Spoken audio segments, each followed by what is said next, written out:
in welcoming her here this evening. You're probably aware of many of her accomplishments and accolades. I'll just mention a few. She's an atmospheric scientist.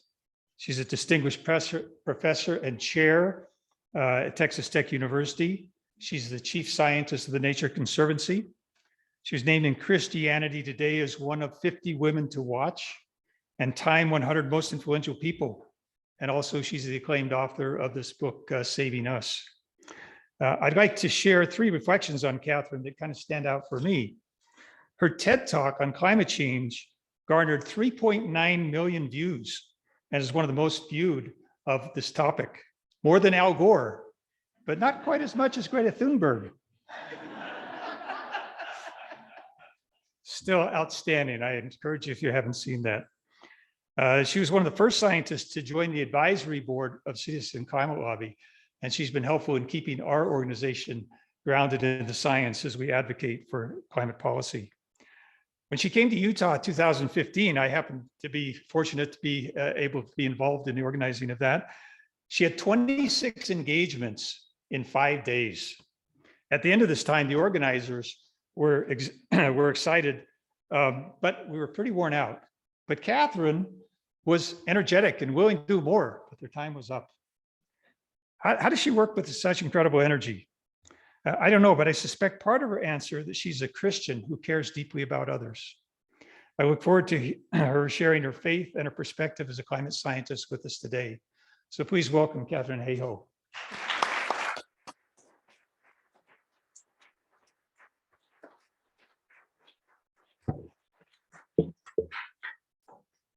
Thank you so much, Dave, for that introduction.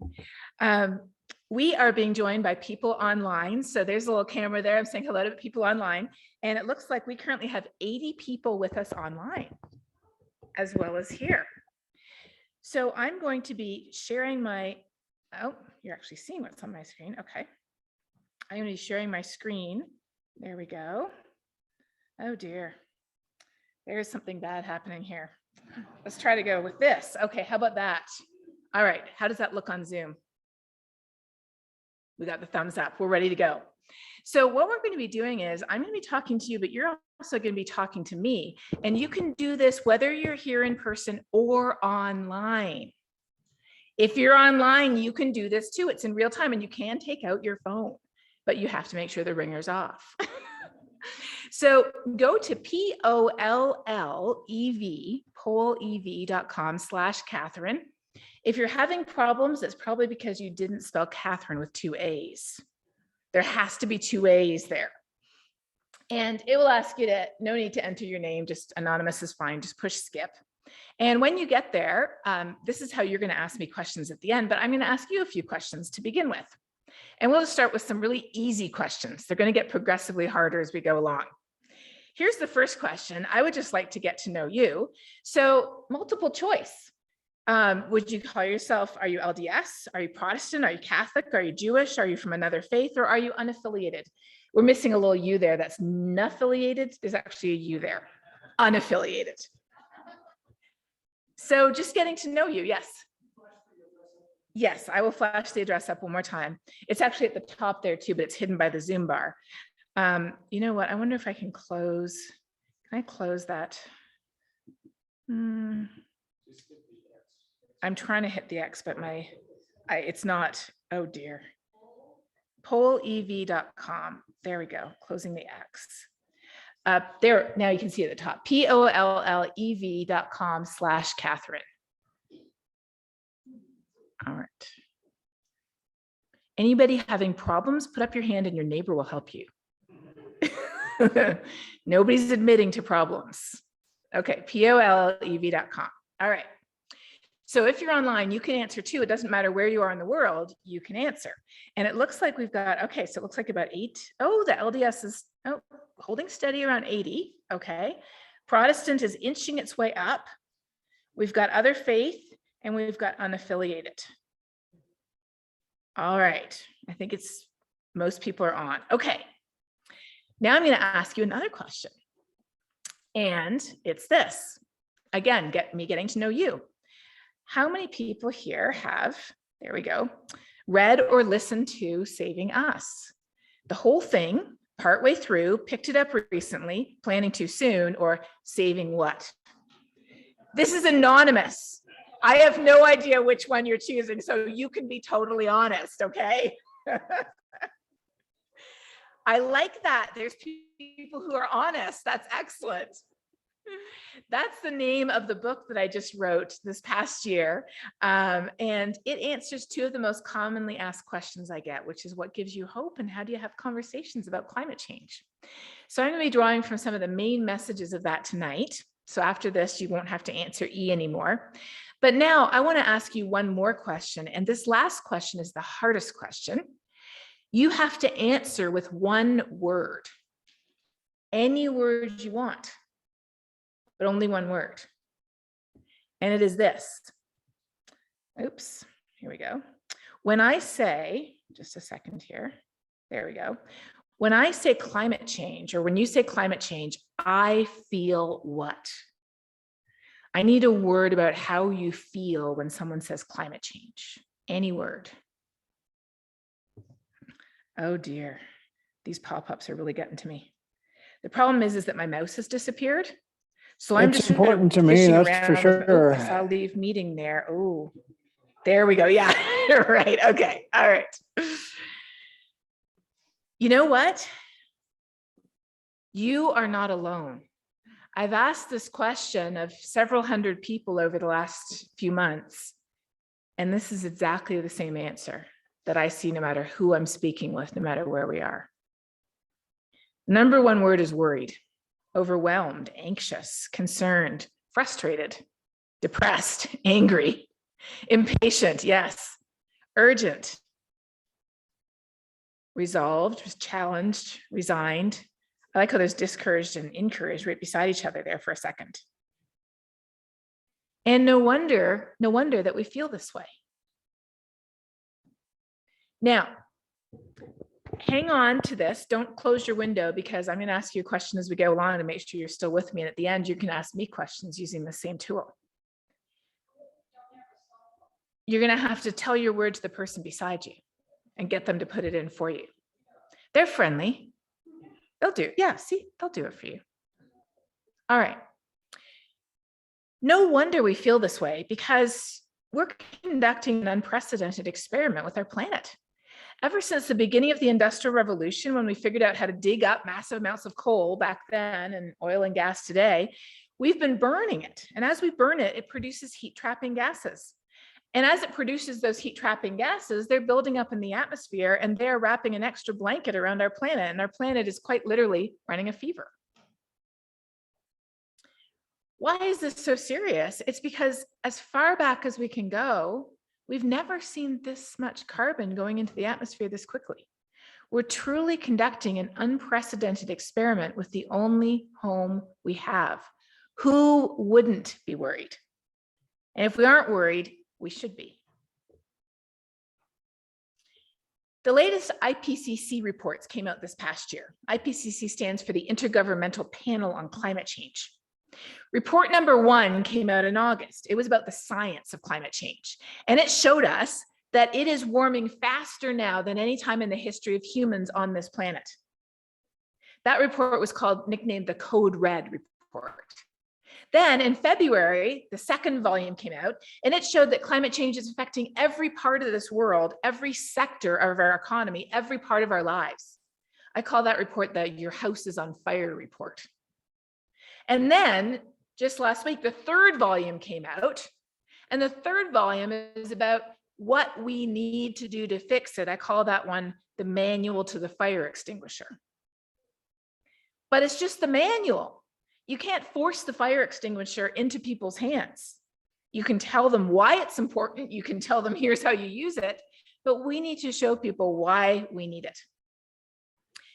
And that's because climate change affects every aspect of our lives. It quite literally affects the food we eat. It affects the water that we drink. It affects the air that we breathe. It affects every aspect of our infrastructure. Every part of our civilization is built based on an assumption that we hardly ever think about, the assumption that the past is an accurate predictor of the future. But it isn't, because now climate is changing faster than any time in the history of humans on this planet. And the biggest way it's affecting us is not through global warming, but rather through global weirding. What do I mean by that? Well, wherever we live, it's as if we have a pair of natural weather dice. And we always have a chance of rolling a double six, a heat wave, a hurricane, a wildfire, a drought. Okay, not a hurricane if you live in Utah. I live in Texas. In Texas, we get more billion-dollar weather and climate disasters than any other state. In fact, I've actually tried to think about what you don't get if you live in Texas. And the only thing I can think of is the kind of flash floods you get when snowpack melts. That's the only thing you don't get in Texas, but you get them here, right?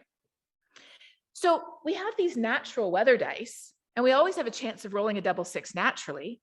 But decade by decade, as the world gets warmer and warmer, it's loading the weather dice against us. It's as if it's sneaking in and taking one number and turning it into a 6, and taking another and turning it into a 6, and taking one and turning it into a 7. And all of a sudden we're saying, we just had 3 500-year flood events in Houston, Texas in 3 years. We just had 118-degree weather in Portland, Oregon. We just had so many wildfires that were so big that they turned the sky orange. How could that be?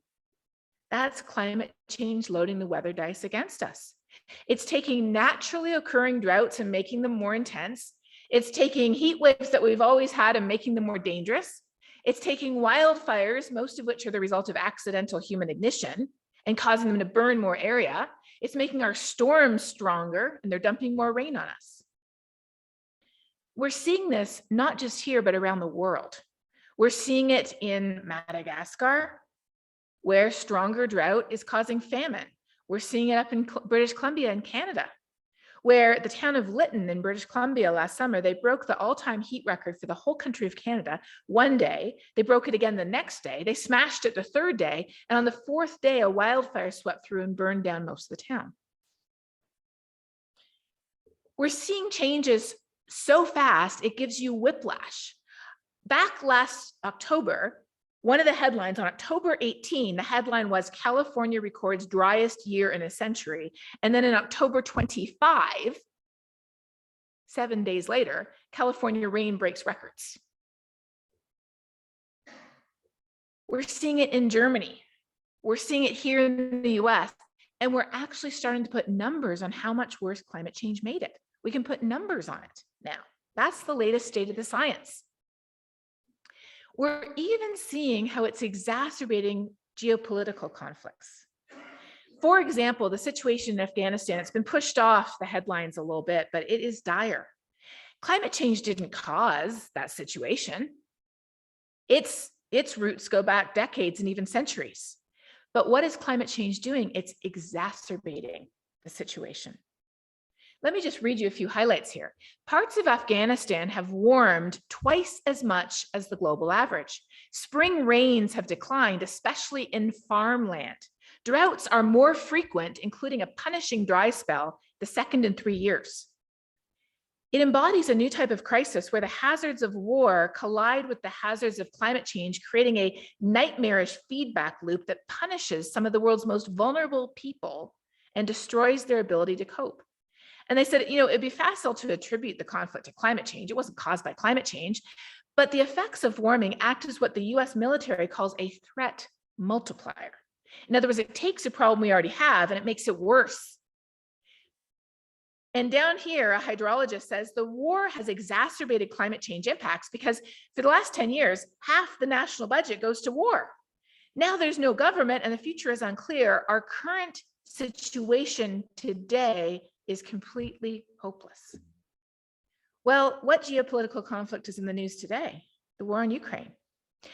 And as the second volume of the IPCC report was being finalized by the authors, Svetlana Krakowska, who is a climate scientist from Ukraine, joined the Zoom call on the IPCC report. And this is what she said. She said, human-induced climate change and the war in Ukraine have the same roots, our dependence on fossil fuels. We will not surrender in Ukraine, and we hope the world will not surrender in building a climate-resilient future.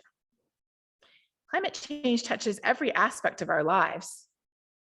but it affects those who have done the least to contribute to it the most.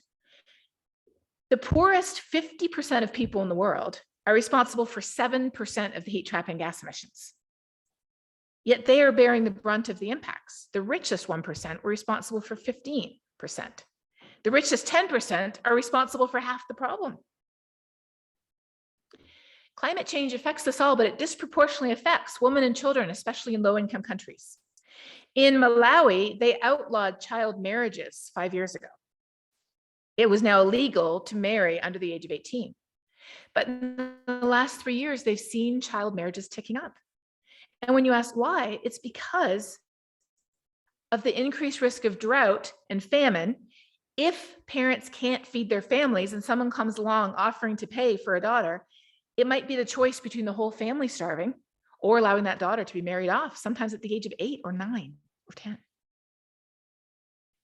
Indigenous peoples are disproportionately affected by climate change. I live in Texas and I work with our South Central Climate Adaptation Science Center, where we have a number of tribes in New Mexico and Oklahoma who are partners with us. And the ones, especially in Oklahoma, they've already endured forced climate change when they were forcibly relocated to Oklahoma. And now climate is changing again. And then when you look at the impacts, like for example, when you get the big storms like we had in Texas a year ago in February, where you get these huge ice storms, you have a blackout across the whole state, which neighborhoods get their power back on first and which neighborhoods get the power back on last? Who has a generator they can afford to rely on? Who can afford to go stay in a hotel? Who has a nice insulated home without broken windows? There are deep inequities right here as well as on the other side of the world in terms of who's most impacted by climate change. And we could even put numbers on this too. Since the 1960s, climate change has already increased the economic gap between the richest and poorest peoples in the world by as much as 25%. Before COVID, the United Nations was worried that climate change would undo the last 50 years of development, global health, and poverty reduction. Well, now with COVID, it's pushing many more into poverty. COVID and climate change are interacting with each other, exacerbating each other, making each other worse. Climate change affects us all, but it affects the poor and the marginalized the most, and that's not fair. So we need our science to tell us how we're affecting the world. We need our science to tell us why it matters. And we need our science to tell us what the impact of our choices will be. Because we are living in an era where we humans are the ones who are responsible for the future of our planet. But we need our values, which for many of us come from our faith, to tell us what to do about it. The science can tell us, it's real, it's serious. But what do we do? That comes from here, not here. So the reason that I became a climate scientist was because I'm a Christian. When I found out that it affects the poorest and the most marginalized people, that it's profoundly unfair, that it causes untold suffering already, I thought, how can I not do everything I can to help fix this? And what I believe is guided by my faith. And I believe for many of you it is too. That was one of the reasons I was curious for you to tell me who you were. So for example, if you look at the Doctrine and Covenants, it talks about how we as humans are to be stewards. What does a steward do? A steward takes care of, right? A steward protects, a steward makes sure that something flourishes. And a similar concept is given in Genesis. If you look at Genesis, it says, God said, let us make human beings in our image, make them reflecting our nature. And that's something that you learn about. I remember learning about that in Sunday school. But for some reason, I never really learned the second half of that verse. So that there's a reason for humans to be created in God's image in order to, and I'm putting in the Hebrew word here deliberately because it's often interpreted into different English words, in order to rada every living thing that moves on the face of the earth. Now, what does that word mean? It was originally translated as dominion. It's since been translated as have responsibility over, but rather than translating it into English, let's just look at a different place where the same word is used. The same Hebrew word is used in a different place in Psalms where it's speaking about a ruler. And it says, may he also rada from sea to sea to what? To extract every penny of value and just leave it a crumbling, smoking ruin? No. It says to deliver the needy, the afflicted, him who has no helper, to have compassion on the poor and the needy, and the lives of the needy he will save. Connect this to what we were just talking about with climate change. So whatever English word you want to use for that word, what are you supposed to be doing? We're supposed to be caring for, protecting, looking after plants, animals, and humans. We're all living things, all of us. We're not somehow separate from nature. We can't float around in outer space without the resources this planet provides. And so that's why it isn't about saving the planet. The planet itself, this ball of rock that we sit on, will be orbiting the sun long after we're gone. It is about saving us living things here on this planet. The living things that we have responsibility over, we believe. And I should point out that this is not unique to Christian religions. If you look at every major world religion, there are tenets of stewardship. There are tenets of caring for nature. There are definitely tenets of caring for those who are less fortunate than us. And if you really talk to anyone, and actually in my book, one of my favorite stories is a colleague of mine wanted to meet with me at a scientific meeting. And normally when somebody wants to meet, you have science to talk about, right? And so I didn't know what he wanted to talk about with me. So I remember going in and sitting down, and before I'd even touched the seat, he leaned across the table to me. He said, "I'm a humanist, but I care about climate change too." I said, "Well, of course. I mean, you're a scientist. You've dedicated your life to this." He said, "I care about it because it's not fair, because it affects the poorest and most marginalized people. And that's why I've dedicated my life to this." So it really is a human reason to care, because all of us live here on this planet together. And it isn't only about the caring, the stewardship, or the caring for nature or creation. We are told, for example, Jesus says in the Bible that you should be recognized by your love for others. Imagine if everyone who said they believed the Bible was recognized by their love for other people, and that was the number one way they were recognized. I feel like we live in a very different world if that were the case. And of course, you have the same thing in the Book of Mormon. Teach them to love another and to serve each other. And again, what is climate action other than an opportunity to love and to serve? And so that's why I've really become convinced that our failure to act on climate is really a failure to love. It's a failure to consider others above ourselves. It's a failure to honor the responsibilities we've been given. It's a failure to look at other people's needs and to say, what can we do to help? So I noticed over the years, I was starting to be asked the same two questions. And it got to the point where I would hear these questions every single day. I'd be talking to a colleague, I'd be talking to students, I'd be giving a presentation. Every single day, I would hear these two questions. What gives you hope? And how do you have a conversation about this issue? So I thought about these. I wanted to give a good answer. I didn't want to give a facile answer. I mean, hope is not just burying your head in the sand and hoping everything's going to be okay. I figured, I think I probably need to start with what doesn't give us hope, right? Let's sort of get out what doesn't give us hope, because all too often, when we're confronted with this unprecedented experiment that we're conducting with the only home we have, we want to put our hope in something. So we tend to put our hope in a policy, a politician, a solution. And then when not everybody adopts that solution, or when that policy doesn't get put through, or when it does, but it doesn't accomplish what we thought it should, or when the politician gets elected, but then they can't live up to their promises, we get discouraged and depressed and frustrated. And people today are even more hopeless than they were before, because they put their hope so often in things that didn't pan out. So what hope is not? First of all, I don't know if you remember reading this book. This kind of dates me, but I read this book growing up too. Hope is not wishful thinking. If I just hope and wish it to be so, it will. No, that's not going to fix climate change. And imitating the mythical ostrich, because ostriches don't really do this, that's not going to fix climate change either. The science doesn't give us a lot of hope either. Glaciers are melting faster. Sea levels are rising faster. The costs of climate change are underestimated. The pace is underestimated. None of this gives us hope. And the politics doesn't give us a lot of hope either. Did you know that the United States is now more politically polarized than any other country? And it's more politically polarized than it's been since the Civil War. And we all know how that went. I'm Canadian and I even know how that went.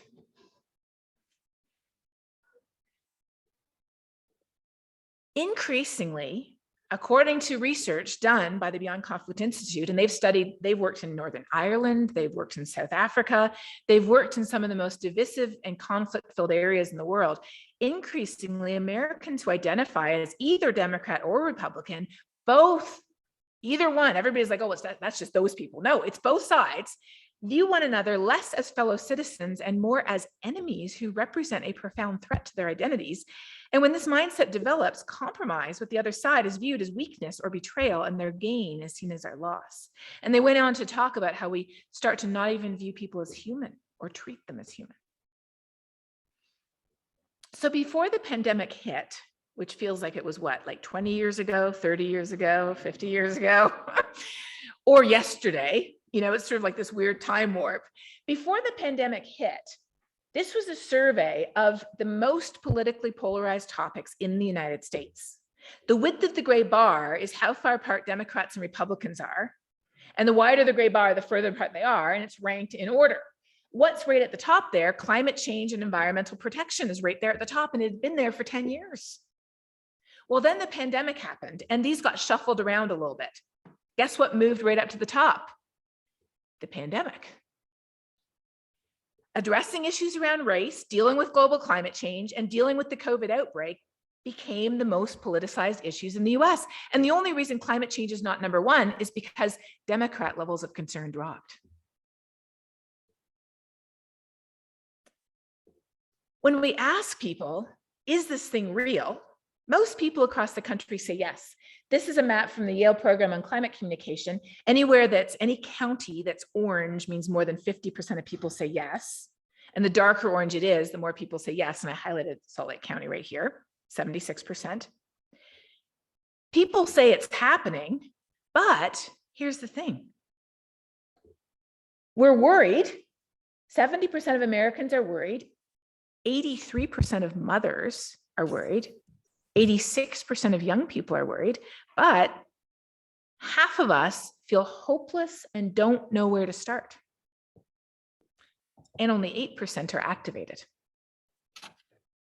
We often think the biggest gap is between people who do or do not agree with the science. And those who don't agree with the science are very loud, but they're only a small fraction of us. The biggest gap we have is between people who are already worried but not activated. That's the biggest problem we have. And our mindset shifts when we realize that, right?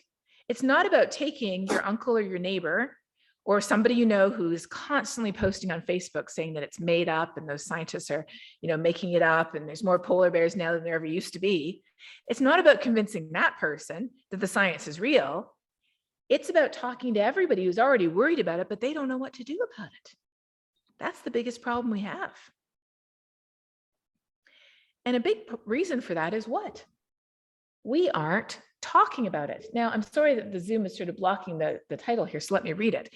The estimated percentage of adults who ever talk about climate change, even occasionally. They don't even talk about it occasionally. So if we don't talk about it, why would we care? And if we don't care, why would we ever want to do anything to fix it? I zoomed in here so you can see. So national average, 35%, Salt Lake County, slightly higher, but don't pat yourselves on the back because 37% is not great. Yeah, you can see, even Colorado, like there's no orange on this map. And they didn't ask you to talk about it every week. They said you even talk about it once in a while. Why not? Well, one of the reasons is because we don't think it matters to us. If you ask people what's the first image that pops into your head when I say climate change, what do you think most people say? It's something that is big and it's white and it's furry. Yes, thank you, polar bear. And now, unless there's a population of polar bears running around Utah that I don't know about, that's not something that's really relevant to people's lives. I am from Canada, and even where I live in Canada, we do not have polar bears running around. I had to go way far up north to even see some polar bears, which I did with polar bear scientists. We think It matters in the future to people who live over there. We don't know how to communicate how it matters to others. And this is really important. We don't think there's anything proactive that we can do to fix it. So climate changes and we get worried. And here's what we do. We're worried and we look around at everybody else and we see that nobody's doing anything. We feel. So we think they're not doing anything because they're not worried, we think. So if someone's not worried about something, what's the natural thing to do? They should be worried, right? So you load up on all the scary data, and there's a lot of scary data that's very true, and you dump it on them. But what happens if you're already really worried, but you don't know what to do and somebody dumps more scary information on you? We just turn it off because we can't cope with it. You just want to go back to bed and pull the blankets up over your head, right? And what happens? Ironically, inaction results. Tali Sherrod is a neuroscientist, and she wrote a great book called The Influential Mind that isn't about climate change at all, but it's actually entirely about climate change at the same time. She's explaining how our brains work. And here's what she says. She says, fear and anxiety, and this is quite literally the way our brains work. Fear and anxiety cause us to withdraw, to freeze, to give up rather than take action. And so we close the loop and climate just changes more. We've been stuck in this loop for 50 years. And every day, in fact, I just had somebody on, a bunch of people on social media just yesterday, because I was posting about hope versus fear. I had a bunch of people push back and say, no, we need to scare people more. I said, well, how has that worked out the last 50 years? Everybody who's going to be scared is already scared, but we're not activated. So would you consider trying something different? And for me, my response to this fear, again, comes back to my faith. I'm sort of, returning at intervals here to sort of show you how this goes a level deeper. And one of my most meaningful verses that I depend on a lot comes from Timothy, where it says, Paul's writing to Timothy, and he says, God has not given us a spirit of fear. So it's a litmus test. If we are reacting out of fear, that is not from God, but we've been given something. We've been given power, which is an old-fashioned word, but we use it today more in the sense of being empowered.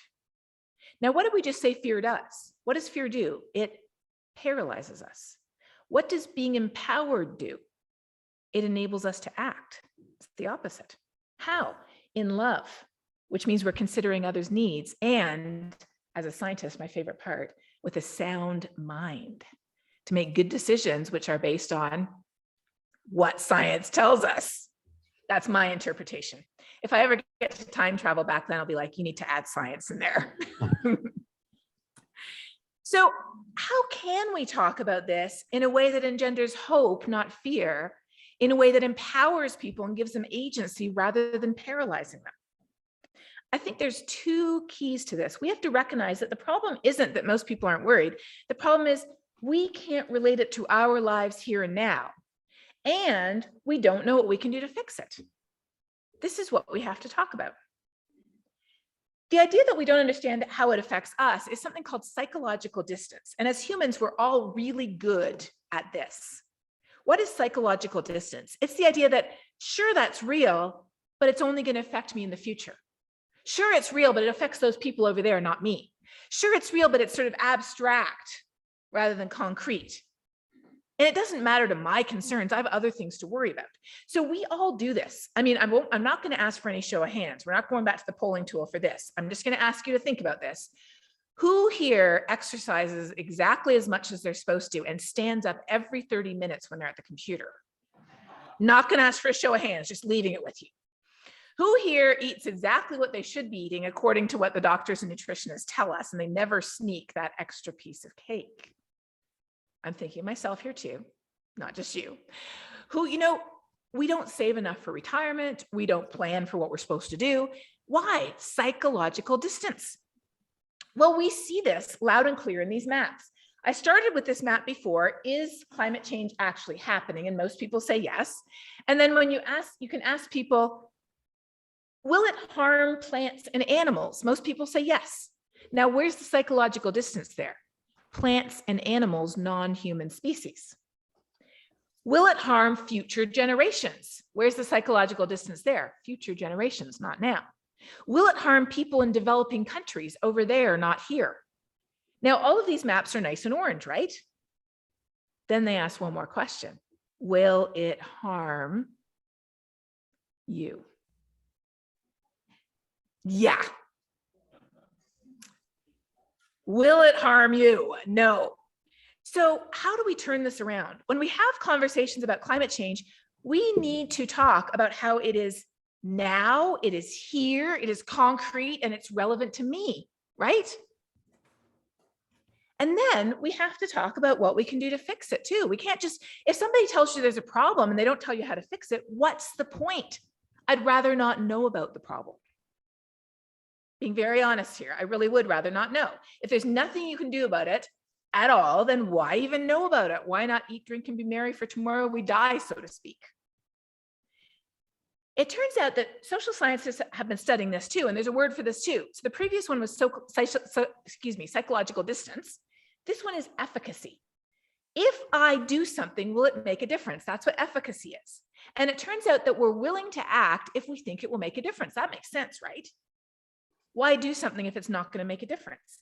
But today we have a stunning lack of efficacy. When I travel in person, I bundle, and I've been doing it for some time. David shared how I did. How many events was that, David? 26 events. 26 events last time I was here. And the pandemic caught me in the middle of 18 events in Ireland. I start first thing in the morning, I go till last thing at night because I want to make every ounce of carbon count. But then I read that they're flying 3,000 empty flights just to keep their gate assignments. I'm like, what's the point? I was talking to a woman a while ago who said that she is so frugal with her plastic waste that you could put her plastic waste from a year in a small bag. Like, that's how good she is at avoiding plastic waste. And then she said, and she's fine now, but she said she had a heart attack and she ended up in the hospital. And within one day, the mountain of plastic waste that they had created caring for her exceeded everything she produced over the last 10 years. And she's like, why am I doing this? We feel this stunning lack of efficacy because we feel like we do everything we can to reduce our personal footprint, to not produce carbon or plastic pollution. And then everything else, everybody else just produces way more. So how do we tackle these two issues, psychological distance and lack of efficacy? We do it by starting with the one thing we're not doing. And I'm not talking about recycling. I'm not talking about changing light bulbs. I'm not talking about plug-in cars or solar panels. The thing that we're not doing, you saw this map before, remember? What are we not doing? We're not talking about it. Now, is talking sufficient? Of course not. But is talking necessary? 100%. How do we get anything done as humans if we don't talk? Communicate. Now, sometimes you might be, verbally speaking. Sometimes you might be writing. Sometimes you might be posting on social media. Sometimes you might just be doing something where someone else can see you doing it. That's a form of talking too, right? But not about the polar bears and the ice sheets, unless you're a polar bear living on an ice sheet. If you are, then yes. But if you're not, you want to talk about how climate change affects you here in Utah in ways that are relevant to your life and what real solutions look like. I was in Iowa virtually a few months ago, and someone literally asked me, how do you talk about polar bears in Iowa? And I said, you don't. When I am in Texas, I talk about cotton. When we're here, we talk about wildfires. We talk about snow and our water supply and the ski industry and tourism and the jobs. We talk about air quality and heat. We talk about how it matters to us here and now in ways that are relevant to everyone living here today. So what gives me hope, what does give me hope, is recognizing that there are solutions.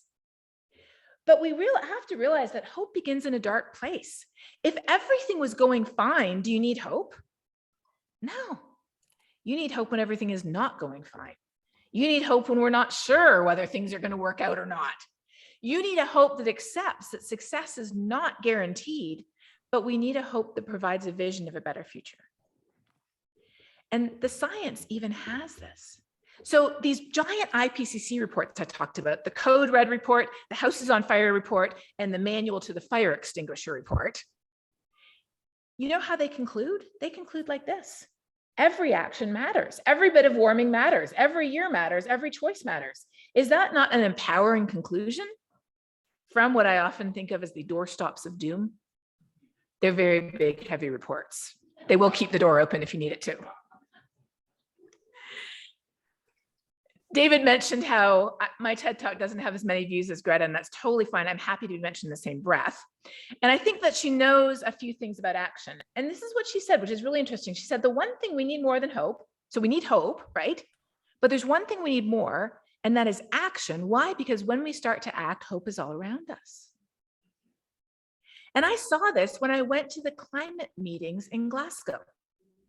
So I went there, and within 2 or 3 days of those meetings starting in Glasgow in November, there were articles around the world saying they're a failure, they aren't accomplishing anything, nothing's getting done. And I'm like, people, it's meeting number 26. Who expected meeting number 26 to magically solve the problem? I mean, we've had 26 meetings. You expect each meeting to have an incremental success, and it did. The entire goal of that meeting was to finalize Article 6 of the Paris Agreement. And guess what? They finalized Article 6 of the Paris Agreement. But they also agreed to phase down coal. They agreed to halt deforestation in a number of countries. And it wasn't just about the countries there. What gave me the most hope was being there with young people. Like this young man, he's 12 years old, he's from Colombia, he's received death threats for the environmental activism he does, yet he is the most cheerful and hope-filled person I've ever met in my life. I talked to people from big companies like IKEA and Nestle, Amazon. The Rotary Club was there. Every single church you can imagine was there. Theologians were there, students were there, children were there, grandparents were there. The world was there, showing that climate action matters. Too often, we think about climate action as if it's a giant boulder at the bottom of an impossibly steep cliff with only a few hands on it. And if I add my hand, it won't budge an inch, so why do it? That's lack of efficacy. But when we start to look around and see all the things that are happening, and you in this room represent, and you listening online too, represent many of those things that are happening. And when we use our voice to share what's happening, we realize the giant boulder is already at the top of the hill. It is already rolling down the hill in the right direction. It already has millions of hands on it. I just couldn't find a picture with millions of hands on it that was royalty free. But if anybody wants to draw me one, I would accept it gratefully. There's millions of hands on it. And if you add your hand, it will go a little faster. And if you use your voice to encourage others to add their hand, it will go even faster. So when people say, how do I talk about this? You already know the answer, right? How do you talk about this? In a way that induces hope, not dread, in a way that focuses here and now, as opposed to in the future or far away, and in a way that emphasizes what real solutions look like. But again, and I mentioned this before, but I want to come back to this because this is something we often get hung up on. Who are we talking to? Turns out that across the United States, most of us are alarmed, concerned, or cautious. Only 8% are dismissive. And my personal definition of somebody who's dismissive is if an angel from God with brand new tablets of stone saying global warming is real appeared to them, they would reject them. So who are we to think that we could change their minds? Most of us know someone who's dismissive, and they say, well, how do I have a conversation with them? And my answer is, this is what I would say, and this is what I do say. You're wrong, but I love you, and let's talk about something else. But to everybody else who's not dismissive, we can talk about, yes, how it is real. The gap between the people who say it is or isn't real is 25%. But the bigger gap, there's a 30% gap between the people who say it's real, but they don't understand how it matters to me. So if you have a conversation about how it matters to us, you're tackling a bigger gap. And then the activation gap, there's a 65% gap between people who say it's real and people who are activated. So if you're going to spend your time, where is the most profitable place to spend our time? On people who might say, sure, it's real, but they don't understand why it matters or what we can do to fix it. And what do we need to talk about? Why and how it matters to us and how we can fix it. So how do we do this? I want to give you a very simple formula. It's 3 steps, and it begins with this. Bond over something that we have in common. Don't begin with something we disagree on. Begin with something we agree on. Now, when I was writing my book, I asked my sister to give it a read. My sister's actually a technical editor and a very good writer. And so she read the whole book and she's like, well, it's great, but you're missing a chapter. I was like, ooh, this is the final draft. What do you mean I'm missing a chapter? And she's like, you're missing a chapter on how you actually do it. Like, how do you actually have these conversations? Where do you start? So I said, you're right. We need to do that. I said, here's where we have to start. We have to start, first of all, with understanding where people are at. We have to understand that, and again, going back to what we believe, if we need hope, that means we're in a dark place. Hope begins with suffering. Suffering produces perseverance. Perseverance produces character. Character produces hope. And why does hope not disappoint? Because of love. So what is bonding with people over shared values? What is beginning a conversation with something we agree on rather than we disagree on? It's expressing love for the people we love, the places we love, the things we love. Start with love. Begin the conversation with love. And that's very different than the place a lot of our conversations begin today, isn't it? So if we begin with love, if we realize that the only thing that counts is when our faith expresses itself through love, and love, again, is not exclusive to any of us. All humans demonstrate love. Animals demonstrate love too, right? Love is what brings us together. All of us living things are brought together by love. When we begin our conversations with love, they end up in a very different place than if we begin with what divides us. So then we need to connect the dots to who we are as the perfect person to care. And how do we do that? Well, I do an exercise. And now I'm going to ask you to do this too, okay? I take an inventory of who I am. Who do I love? What do I love? Where do I love? And then that's where I can start the conversation with people. So first of all, I love science. So I can definitely talk to people who love science. I am from Canada, so I can talk to fellow Canadians. I live in Texas, so I can talk to people who live in Texas about what's happening where we live. I really love snow. And so I can talk to people about that too. I'm a mom. And so I've actually helped to create an organization called Science Moms. That's for moms who care about climate change and want to help their kids. And I'm a Christian, so I can talk to other people who share that with me too. So we're almost getting to the end here where you're going to ask me questions. So I'm going to ask you to go ahead and get your phones back out now. Some of you have already had them out taking pictures, and that's good. And I want to ask you to give me a word. Here's the word this time. I care about climate change because I am a what? And I don't want to see the same words here. I want to see completely different words. Why do you care about climate change? Do you care because you're a gardener? Do you care because you're a birder? Do you care because you're a student? Do you care because you're a grandparent? Why do you care about climate change? Whoever you are, oh, I love this. We're already seeing different answers. That's perfect. These answers are all different. And don't forget, if you're online, you can do this too. Go to pollev.com/Katharine with 2 A's. Whoever we are is already the perfect person to care. Think about that again. Whoever you are, you're already the perfect person to care. And whoever somebody else is, they're already the perfect person to care too. But they might not be the same person as you. So somebody might care because they're an architect. Somebody else might care because they're a beekeeper. Somebody else might care because they're an astronomer. Does everybody have to become a beekeeper to care about climate change? No. Now that might sound slightly ridiculous, but I hear all the time from people who say everybody has to care because of the reason I care. It's like a gate. I have a gate and everybody has to go through my gate to care about climate change. Well, trying to fit everybody through your gate is going to be pretty tough. If you have to make everybody into a gardener to care about climate change, I don't think that's going to work. And I say that as somebody who loves gardening myself, but it just isn't going to happen. But if you help them see, okay, you might not be a gardener, but you have a dog. You might not be a gardener, but you are an educator. You might not be a gardener, but you are a grandparent.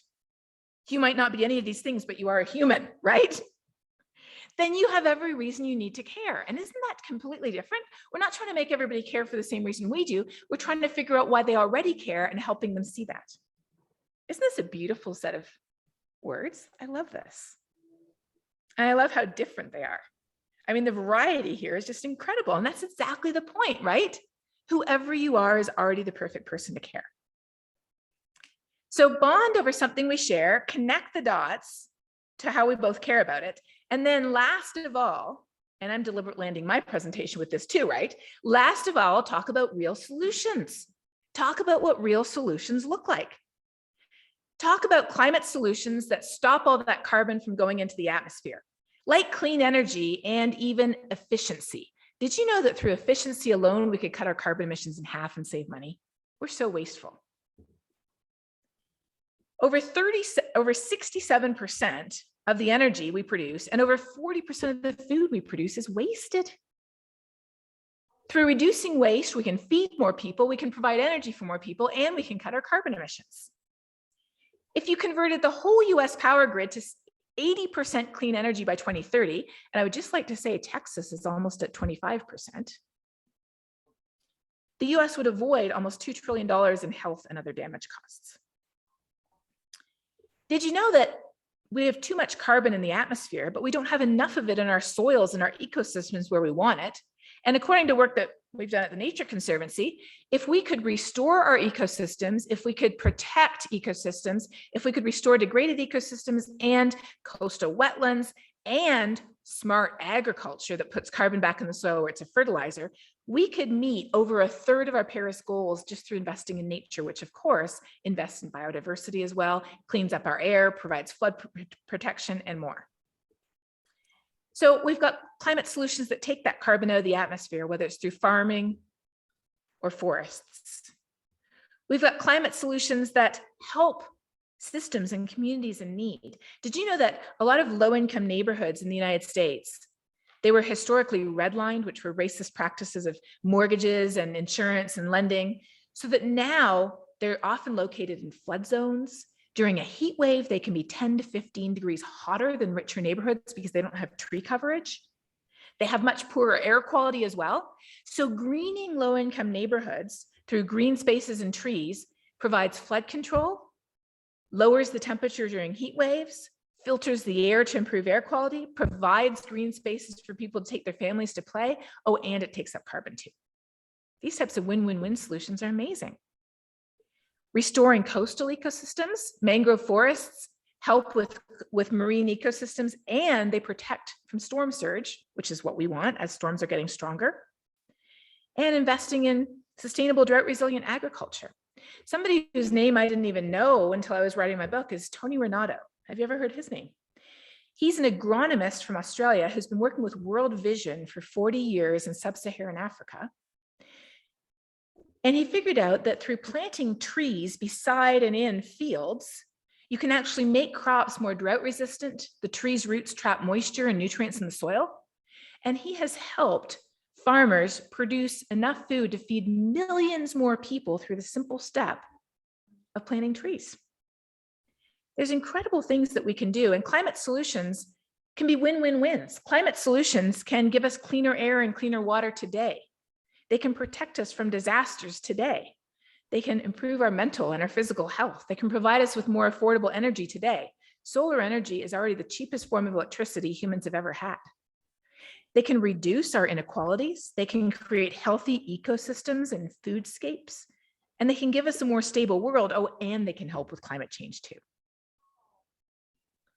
Who's on board? Is anybody on board? Yes, there's a lot of people on board. There's entire countries on board.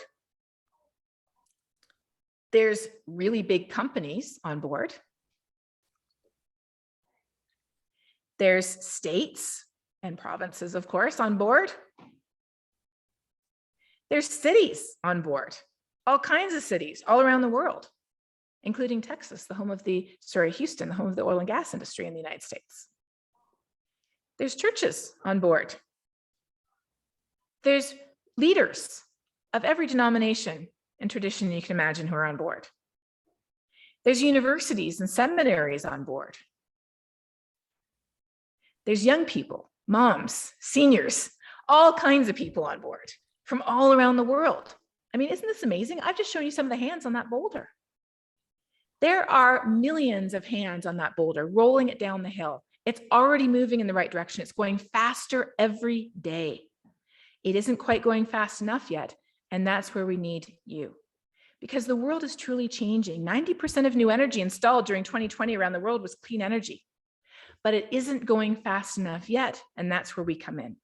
The goal of our conversation of using our voice is to focus not on our carbon footprint, but on our climate shadow. How we affect those around us, where we live, where we work, where we worship. All of us are part of something bigger than ourselves. We're part of a university. We're part of a congregation. We're part of a city. We're part of a business. We're part of a place of work. We're part of a social network. And our goal when we have these conversations is not to tell people about this. It's to bring people in, to expand the conversation, to show them how who they already are is already the perfect person to care, and how there's climate actions that are entirely consistent and compatible with who they are. So climate changes and we get worried, remember? But what do we do? What do you do? Do you load up all the scary facts and dump them on people? If they're already worried, nope, that's not what you do. You share how it affects us and what real positive, constructive solutions look like. People feel empowered by that and change results. And you know what? Let's go back to how our brains are wired. What does the neuroscience say? It says that our human brain is built to associate forward action with a reward, not avoiding harm. So reframe your message so the information you provide induces hope, not dread. People say, does our voice really matter? And I want to conclude with this. I've been thinking about this. I realized that change, I wrote this after the first IPCC report came out. It's for an essay for Time magazine. Change did not begin when somebody big and rich and powerful and influential woke up one morning and decided that it should change. It wasn't the King of England deciding to end slavery, or the President of the United States giving women the vote, or the National Party of South Africa opting to end apartheid. Changes began when ordinary people of no particular power or wealth or fame decided the world could and should be different. Who were William Wilberforce, Elizabeth Cady Stanton, Martin Luther King Jr., Nelson Mandela, and all the countless others who shared and supported and fought for their visions of a better world? They were not rich or famous or influential or powerful as individuals, but together they were people who had the courage of their convictions, who used their voices to advocate for the systemic societal changes needed. Who were these people? They were us. We are the people who changed the world before, and we are the people who can change it again, because that's the only way our modern industrialized society has changed. So with that, the only question I have left is, what are we waiting for? The future really is in our hands. And every single one of us has a role to play, beginning with our voice. So that's why I wrote my book. That's the answers to the questions that people have. And now I just want to ask you one more question before you turn around and ask me questions. Here's the last question for you. Now, when I say climate change, how do you feel? How do you feel knowing that you can make a difference? How do you feel knowing that our voices are the most powerful force that we have for change? How do you feel knowing that countries, companies, cities, churches, young people, old people, people all around the world have their hands on that boulder and is rolling down the hill faster and faster? You might still feel anxious. You might still feel worried. And we should be, because it is bad. We should feel worried. But hope begins in a dark place. It begins with recognizing that success is not guaranteed, but it is possible. How is it possible? If we do everything we can. So I love this. Look at this. Motivated, empowered, hopeful, activated, exactly, encouraged, energized, determined. I love that. It isn't easy, but we can do it. And every single one of us can do it, but we can't do it alone. We have to do it together. And when we use our voice, what are we doing? We're connecting with other people, doing it together. That's how I truly believe we can save us.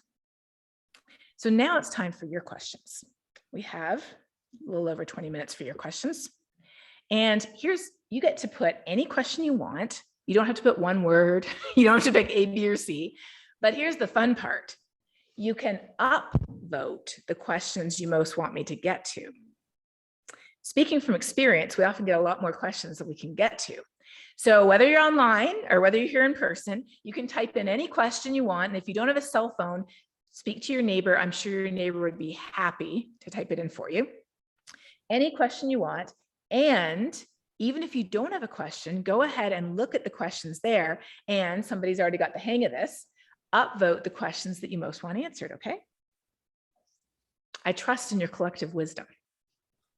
So we're going to go for the most common questions.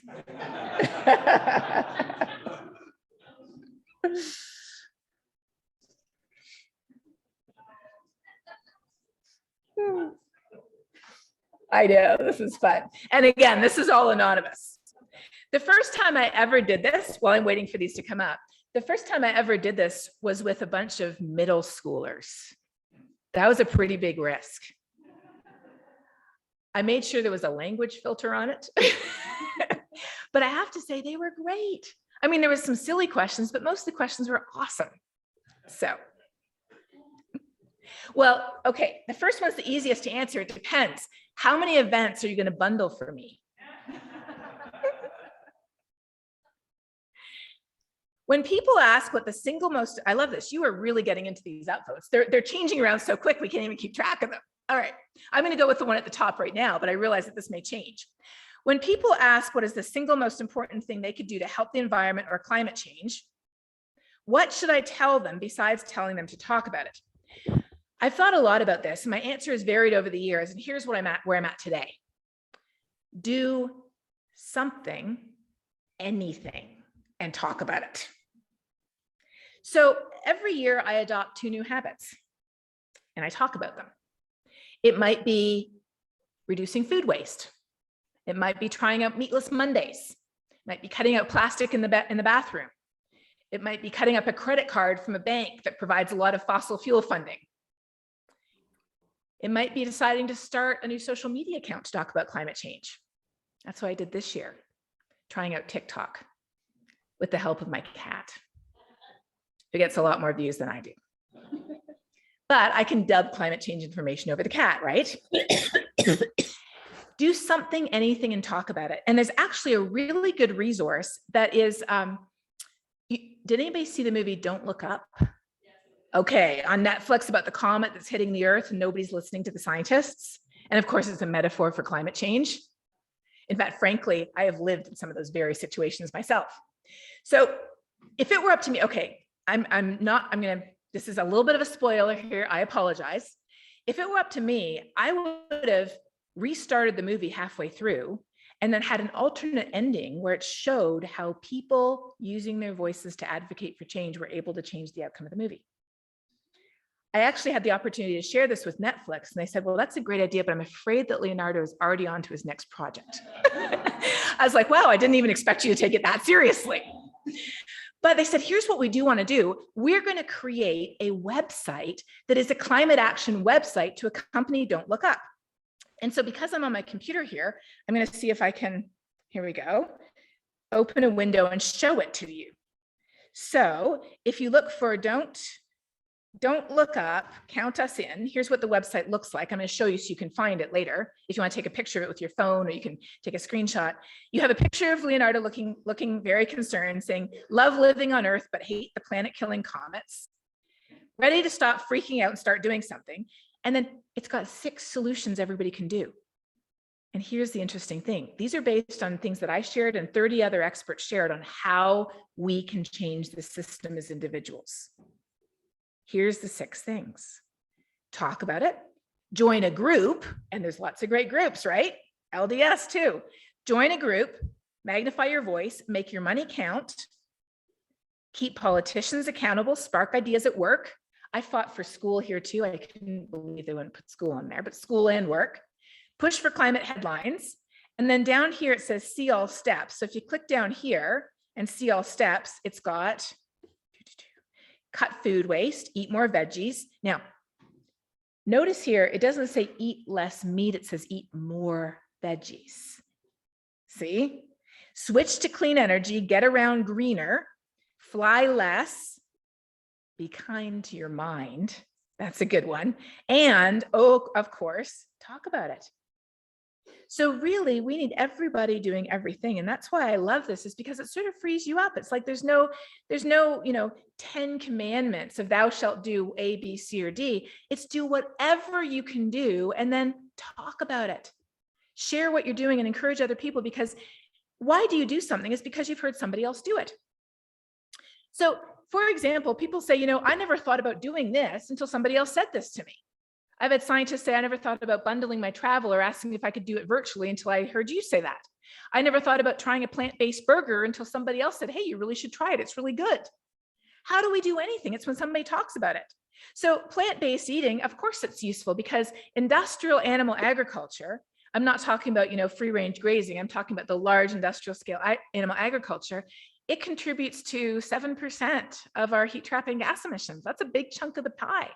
Plus, we eat a lot more meat than we need to. Plus, it's more expensive. Plus, if you're getting cheap meat, it might be coming from where they're deforesting the Amazon in Brazil.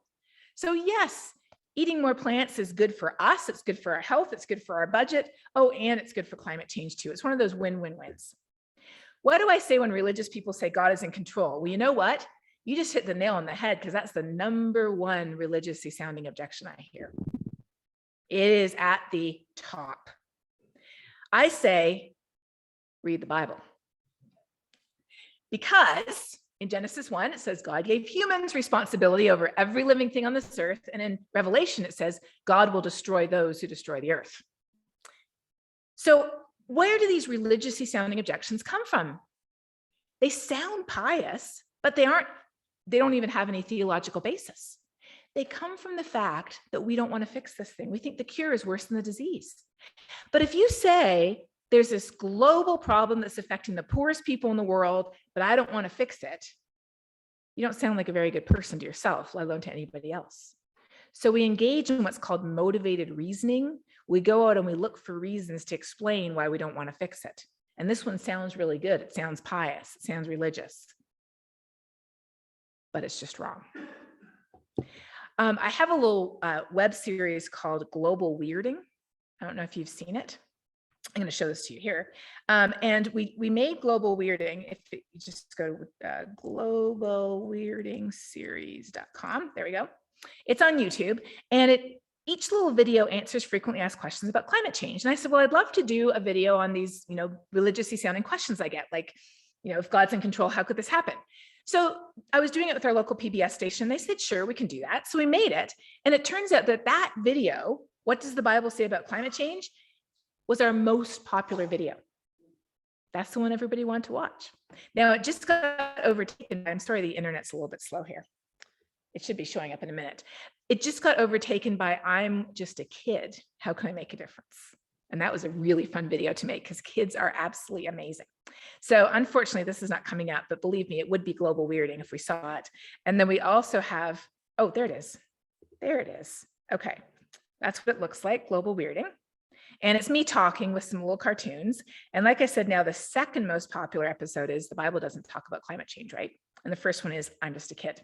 And then we also have that program I talked about called Science Moms, where we have recommendations of books to read with your kids, your grandchildren, videos that you can share on social media. This is one of my fellow scientists, Joellen Russell. She's awesome. She's an oceanographer, and she is a mama bear too. And she lives in Arizona, where she has to wake her kids up in the morning in the summer so they can play outside while it's dark because it's too hot during the day. We're a group of moms who care about climate change, and anybody can sign up and get the resources here as well at Science Moms.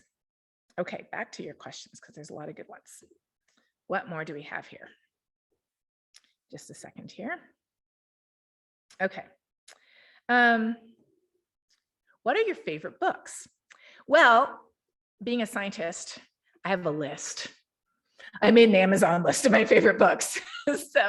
And I'm about to turn that into a Pinterest board of my favorite books as well. So there are a lot of great books, and really I can't recommend one because it really depends on what you're interested in. But there's a really good book. Well, first of all, the Pope wrote a book, right? The encyclical Laudato Si. There's a really good book called Caring for Creation for evangelicals to care about climate change. I don't know that there's a book for LDS specifically. That's an opportunity there. There's a lot of good resources online. I'm not sure if there's a published book yet. Is there? compilation. Okay, which is called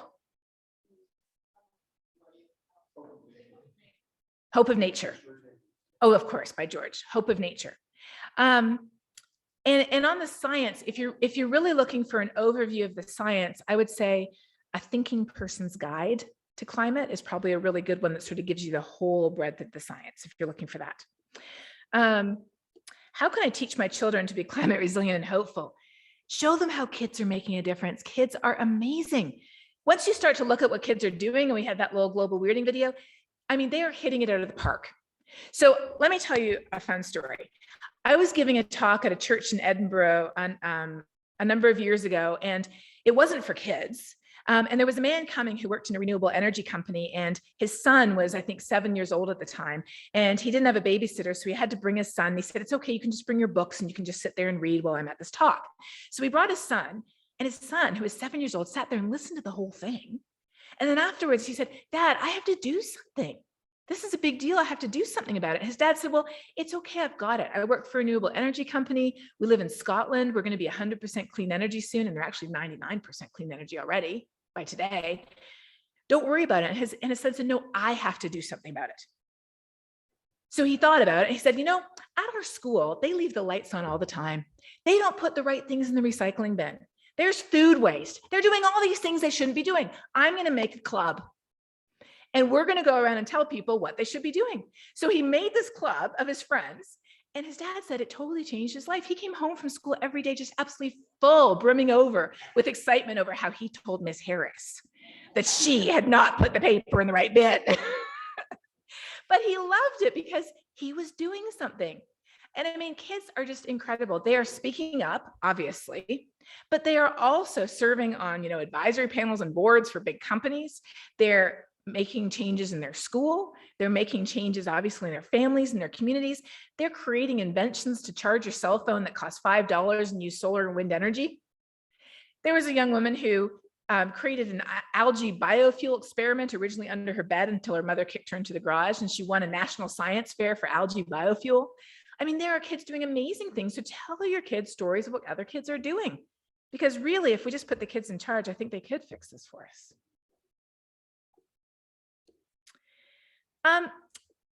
This is a really big challenge, and it's really because I feel like sort of the tail wags the dog when it comes to politics. When you look at where change is happening, it is happening in cities. It is happening in companies. It is happening in schools. But then you get up to the federal level, and at the federal level in the United States, due to the two-party system, there's just this entrenchment of lobbying and funds and special interests, and remember the political polarization I was talking about, to where any compromise is seen as betrayal. So it's gotten to the point where people would rather, cut off their nose to spite their face, so to speak. But the reality is we all share this planet, and a wildfire does not knock at your door and say, excuse me, who did you vote for in the last presidential election, before it burns down your house. This matters to all of us, and we need solutions for all of us. So I want to encourage you with something really, really interesting. I was part of an experiment just a couple of years ago. Let's see. I'm going to try to find it here. Where what we did was we made 3 or 4 short videos on climate change. But what we did was we started those videos. Remember, what do you start with? You start with what you agree on, not what you disagree on. So they said, we're going to make 4 videos that start with values that Republicans typically share. Like what? Free market, personal liberties and libertarian values, national defense, and Christianity. So this is a retired Army general. They had a 2-time Republican congressman, Bob Inglis. They had Jerry Taylor, who had a libertarian think tank, and they had me as a scientist and a Christian. We made these 1.5-minute videos talking about climate change, impacts and solutions from our perspectives: free market, personal liberties, national security, and faith. And then here's where the Yale researchers came in. They took these videos and they put them on social media, and they paid to boost them into people's feeds on social media in 3 purple districts. Purple meaning about the same number of Republicans and Democrats. And then they tracked public opinion in these districts as these videos were showing up in people's Facebook feeds and in their YouTube feeds. Democrat opinions on climate change went up a bit, high single digits, 7, 8, 9%. What do you think happened to Republican opinions? They went up twice as much. Twice as much. Why? Because this conversation was starting with something they agreed on and they could see themselves in it. I've done an experiment where I recorded a 30-minute talk, and then we showed that 30-minute talk. It was a recording, not an in-person talk, at 3 different Christian colleges. All 3 of them were equally theologically conservative, but they were very different politically. The first one was extremely conservative politically. The second one was sort of middle of the road. And then the third one was in Canada. So it wasn't at all political. That was sort of our control. So in each of those colleges, one in Texas, one in upstate New York, one in Canada, we showed them the same video that was only different in one respect. It talked about how climate change was affecting people in Texas or New York or Ontario. That was what was different. But other than that, it was framed the same way as, you know, I'm a Christian and I'm a scientist and here's what's happening, here's why it matters, and here's what solutions look like. And we tested all the students before they watched the video, and then we tested them after they watched the video. And in one group, we actually did a delayed test several months later. Each group improved. But here's the interesting thing. They all improved. So they started off here, here, and here. That's where they started off. Each group improved to the same level. So what happened to the most conservative group? They improved the most. How? By starting with something we had in common, by connecting the dots to show them how they're the perfect person to care, and by offering positive, constructive solutions. So there is evidence that this actually works. It might not work overnight. It might be conversations over the course of, who knows, weeks, months, even years.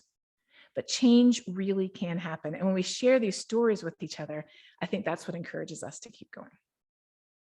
All right, do we have time for a couple more questions? Maybe I'll just do a speed round to end. How's that? Okay, I have to get the questions back up here to do the speed round. All right, I think we've been doing pretty good. And you've been doing fantastic, by the way, on sorting these questions. This is really good.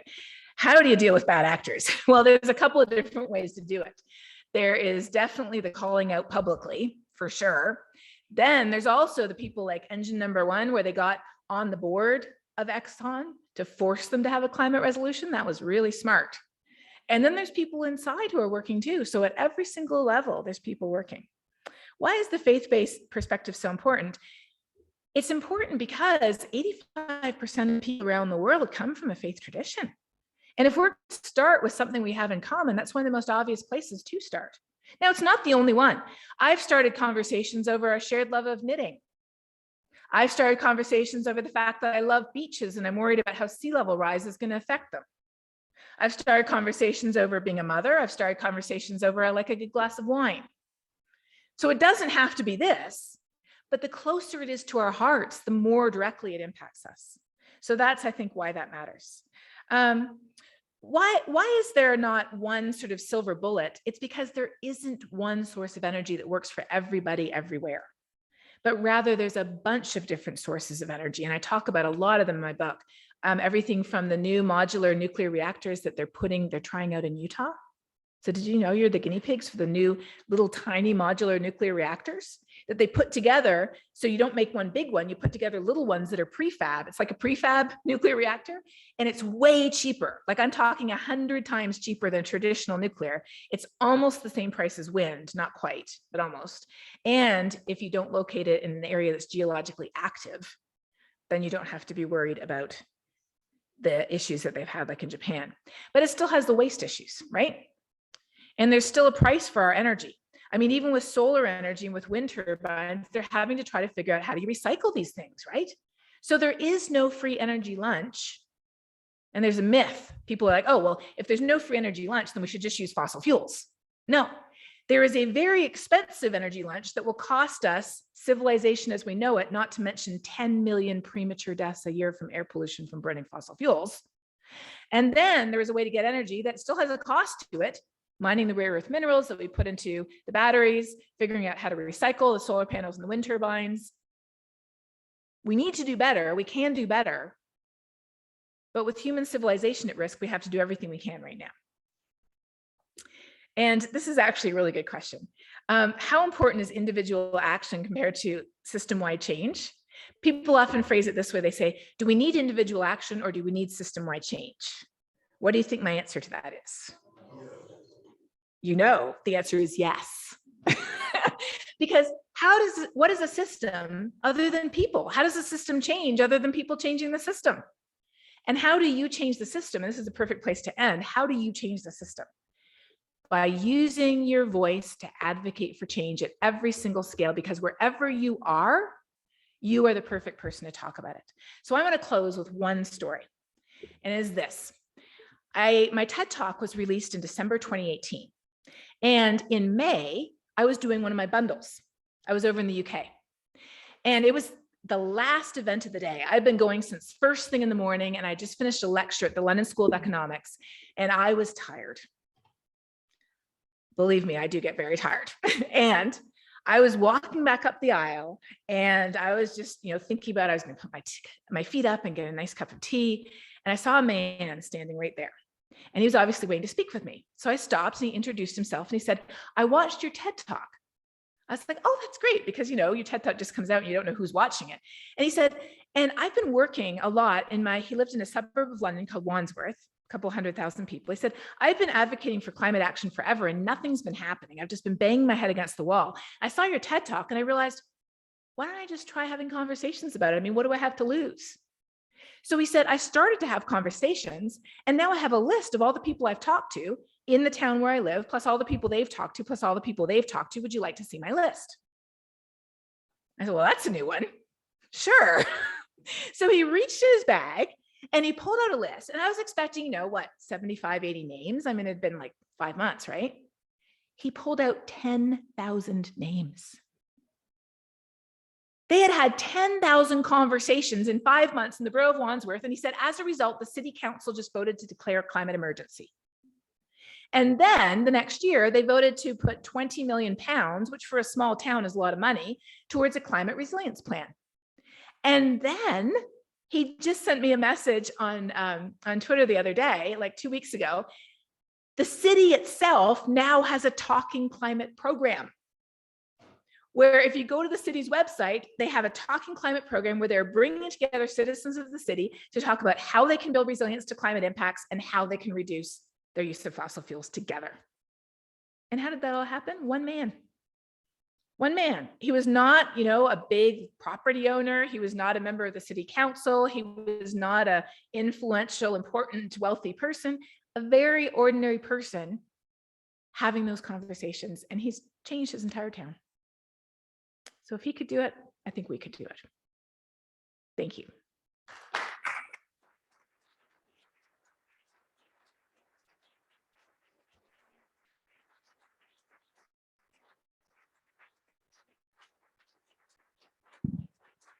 Thank you, Dr. Hayhoe.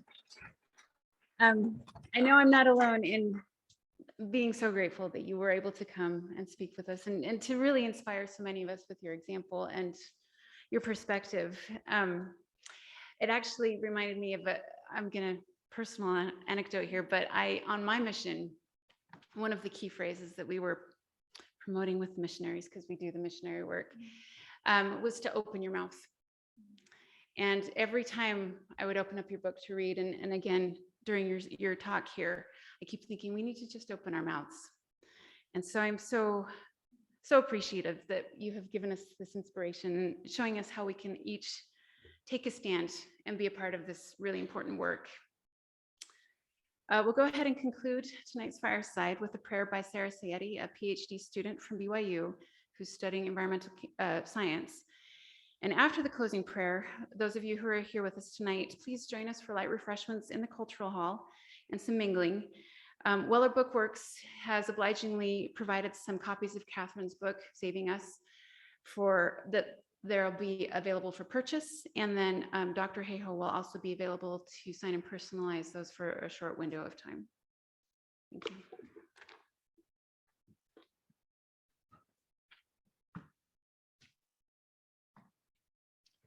Dear God, Thank you for bringing us together and the wonderful time that we shared with Dr. Hayhoe. Thank you for all of the great things we have learned today and help us so we can put them into action. As we prepare to end our time together, we ask that you make our steps firm and give us wisdom we need to protect this beautiful home you created for us. Amen.